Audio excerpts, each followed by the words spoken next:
The air grew crisp, and the sun, now lower in the sky, cast long golden shadows across the forest floor. It was a time of letting go. A single crimson maple leaf named Finn felt the call. With a gentle gust of wind, he detached from his branch, twirling and dancing through the air with his friends, a kaleidoscope of gold, orange, and red. They spiraled downward, a fleeting celebration before their inevitable landing. Finn landed softly on a bed of moss, his vibrant color a stark contrast to the deep green below. He watched as his companions settled around him, a blanket of fallen leaves covering the ground. The first few days were quiet. Raindrops fell, washing away the summer's dust, and the earth smelled rich and loamy. Finn felt himself changing, his edges curling and his color deepening into a muted burgundy. He was becoming part of the forest floor, a silent contributor to the great cycle of life. One morning, a small furry creature with bright, curious eyes scampered past and, with a quick twitch of its nose, began to burrow beneath the leaf pile.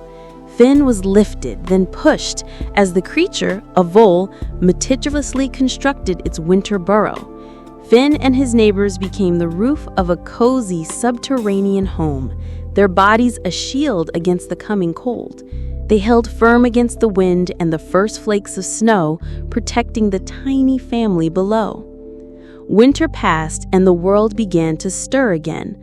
The sun grew warmer and the snow melted, soaking the ground. Finn felt himself softening, his once crisp veins growing pliable. The vole, no longer needing its winter home, ventured out, leaving Finn and the other leaves to the mercy of the elements. A deluge of spring rain soon followed, and a swift stream formed, carrying Finn away from his home under the old maple. He was no longer a leaf on the forest floor, but a sailor on a tiny, turbulent river. He bobbed and spun, past gnarled tree roots and smooth stones. The journey was wild and exhilarating, unlike anything he had ever known. He felt himself breaking down even more, his form becoming less distinct, his color bleeding into the water. He was no longer Finn, the crimson maple leaf, but a fleeting memory, a whisper in the current. Finally, the stream spilled into a wide, slow-moving river, and Finn's journey slowed. He drifted for days, becoming one with the dark, nutrient-rich water. His very being was now a part of the river's blood life, nourishing the algae and the tiny fish that darted below. He had thought his purpose ended when he fell from the tree, but his journey had just begun. Eventually, the river met the sea, and Finn's final remnants were carried far out into the vast ocean.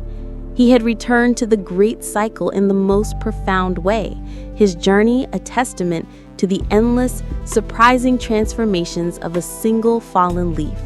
He was a piece of the forest, now a part of the ocean, a story told by the currents, a memory carried on the wind.